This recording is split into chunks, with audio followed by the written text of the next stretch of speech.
After 10 years of working with online yoga teachers, we have learned a thing or two about what works and what doesn't. In this video, we're going to share 7 mistakes that we see over and over and over again that keep your business more complicated than it needs to be and limits your earning potential. Ready, Jenny? Let's go. Let's go. Okay, number 1, the first mistake that we see people doing is waiting until they have a whole bunch of content pre-recorded before getting started as an online teacher. So this is problematic for a couple of reasons because 1, you should just get started as soon as possible and start your journey as an online teacher, build your business. You'll learn so much and you're going to make a ton of mistakes in the beginning and that's normal. So if you're waiting to get it all perfect, you're just deferring kind of all of those kind of normal growing pains that you're going to have when you get started. And the second reason why this is problematic is because your students probably don't want like a giant library of content. That's actually not Mhm, helpful for them. mhm. Yeah, but I think people wait because they think, I think it's a huge procrastination technique is like, I'm not ready. I'm not ready. I need more content. I need more content. And they're anticipating that the students are going to want to have what you just said they don't, a huge body of material that they can get in there. And we tell a lot of clients that they need about 2 to 3 videos to go, especially if you're starting a membership. It really isn't that much. So if Mhm. you are delaying starting your business, just ask yourself, is this one of the reasons that you might be procrastinating? You do not need a lot of content. Yeah, and in fact, it's a liability to have it. So when we get brought in as coaches, in addition to running Marvelous and co-founding Marvelous, we also work with some of our clients as business coaches. One of the biggest mistakes that we see our existing clients making on the platform is that they just have too much content. It's overwhelming to their clients. And so it's actually problematic. It's a liability. And so we work with them to kind of like siphon that down to a manageable Mhm, amount. Because if you put yourself in your students' shoes and you show up to a membership or even a course and there's pages and pages of content. mhm. Imagine how overwhelming that is. You don't know where to start. There's just Shut too it much going on. down. You don't feel like you're getting your money's worth, even if it's a low priced offer, because there's so much you'll never have time to actually go through it all. So you feel like you're not actually getting the value.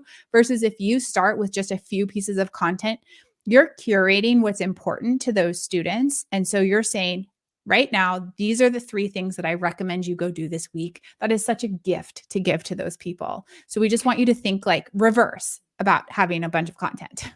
Right. And we talk more about that strategy and that detail in the membership video, and I'll put a link Yeah. to it, but we go much more into detail about how difficult it is to have a lot of clients for you, a lot of videos for your clients.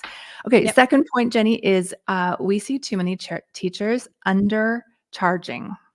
Mhm. We need to talk on this channel a whole bunch about pricing because we have so much insight into people's businesses in this industry, how much they charge for what they're delivering. And we want you to think about what we call value based pricing, which is this idea you're charging someone for their journey, their transformation, their result that they get as a result of working with you and consuming your digital product. And so it's not about I'm giving you 3 videos, for example, a week. And so therefore each video should be about $10. My And, hourly rate is my hourly rate, but then this is online. So I'm going to deduct, or I'm going to look at what someone else is charging. And then I'm just going to charge a little less than that. That's also very common. And so here's the thing. In this industry, almost all of you are dramatically undercharging for what you deliver to people. And so it's kind of like you're dragging everyone else down if that's what you're doing. You're kind of, Yeah, you know, um, making the entire perpetuating it. industry, yeah, Mhm. perpetuating undercharging, which is really problematic because we would rather you earn your money from your craft and doing what you're uniquely good at in the world versus having to supplement it with like doing Uber Eats at night. Like you Mhm. should be able to make a living from being a wellness instructor. And so please don't undercharge. Please not charge what you're worth because that's also problematic because you're all worth enough without charging anything. But please consider um, charging based on the value you're delivering to your audience. Right. We can do multiple videos on this whole Yeah. topic, and maybe we will explore that. But to Yep. move on, number 3 mistake that we see is no distinct Yeah. niche. Super general. Come on in, everyone. I can help you if you're stressed, or if you're tired, or if you're fighting with your spouse, or you're weak. Like, whoever you are, I can help you. Problem with that? So here's the problem. You probably can help everyone, but you cannot market to everyone. And so if you are running a business, that's probably why you're watching our channel, is you are running a cash generating, revenue generating business. And so you, in order to do that successfully on the internet, you need to niche down. So you need to pick a specific group of people and solve a specific problem for them with your offering. And if you don't do that, then you're essentially like a commodity, and people don't know how to evaluate whether you're the right instructor for them or whether they should work with someone else. You're just making that a really hard decision for your audience. You cannot be, if you're a yoga teacher, you cannot teach general yoga online. You will not make any money. That is what YouTube is for. And so we push all of our clients to pick a niche, hyper niche, so that when somebody reads your marketing, they're like, oh my God, this is exactly what I'm looking for. She's in my head. She's like, knows me so well. This is exactly the teacher that I need. Otherwise, you might make $20,000 a year, but it's so hard to scale beyond that if you're just like general. Yeah, you just become kind of part of the noise on the internet, to be honest. There's just, we hear a lot of people who are like, is the internet too crowded for yoga teachers or for online personal trainers? Is there room for me? Well, not if you're a generalist. Like, Yeah. honestly, there probably isn't. Yeah. But if you are niched down and you're solving, again, a specific problem for a specific group of Yeah. people, there's plenty of room for you. The world is your oyster. Yeah. It's a And that kind great of like time. leads us into the next point or mistake, is that there's the teachers that we see online are not focusing enough on sales and marketing, right? Mhm.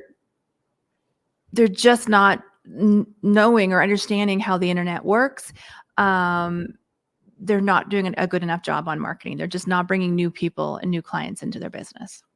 Yes. So when you operate in the offline world and you have, for example, a brick and mortar operation, your physical presence is kind of your marketing, right? You can do additional marketing, and you probably should, but you have a sign, people walk by or drive by, they see that you're there Yeah. doing what you do. The internet doesn't have that. There's no drive by the internet. The only way that people know you exist is because you're out marketing, sort of like calling attention through a megaphone to what you do. So if you just think, I'm going to rely on the fact that I don't like marketing or sales are icky, and I'm just going to do my craft because that's what I'm here to do, that's fine. You're just not going to make very much money. I mean, that's not really an online business. You cannot do that, especially in 2024 when we're recording this. Like, maybe you could have done that in 2011 when there was Mhm. like 2 online yoga teachers. You can't do it now. It's just not going to Yeah. work.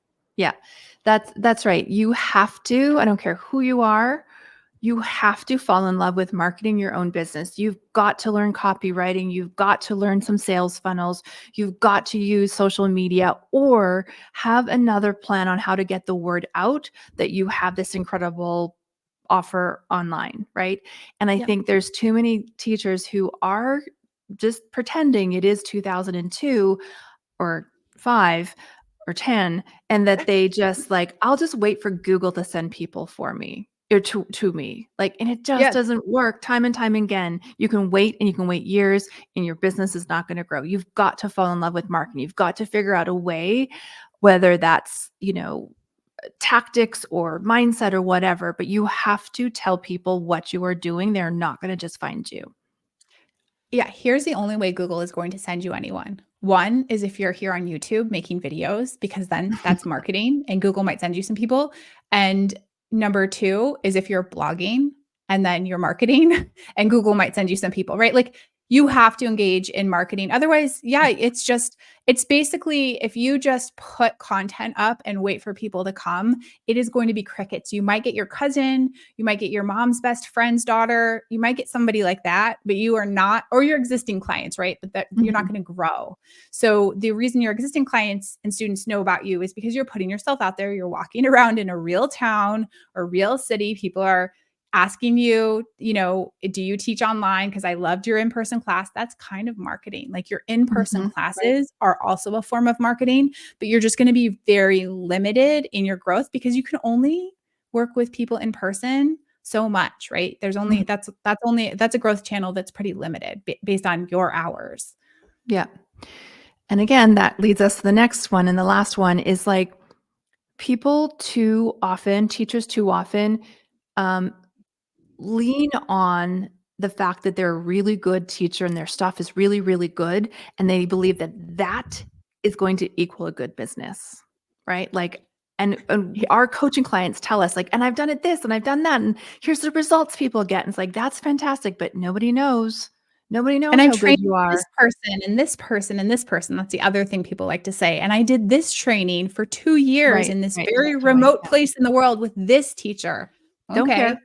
Nobody cares. I Nobody mean, cares. that's great. You should feel proud and excited about that yourself. Like that should give you the confidence and, the expertise to go out in the world and do the work. But nobody who is going to pay you money for what you do is going to come to you because of that. Like it's very unlikely. So I just think, thinking about this last one, Sandy, where it's like, okay, I think because I'm really good at what I do, I'm going to get clients. Think Yeah. about all of the famous artists historically that died broke because no one appreciated their art, right? Like, so that's basically the same as you as being a good teacher. Like, nobody's going to come and find you. Like, and you probably, because what you do is ephemeral, even after you die, there's no record of it. Like, it's just, you have to go Mhm. out and you have to hustle. You have to be Mhm. the kind of person that's like, I want this bad enough. I want to make a living from this craft. I know I can change people's lives. You have to want that bad enough to go put yourself out there. That's right. That's right. All right. So those are the 6 mistakes we see people make. Another bonus one is that teachers are making videos that are way too long, way, way too long. So if you want to know the right length of an online yoga video, what people are actually watching, how long they're sticking around for, then watch this next video right here. Thanks, everyone.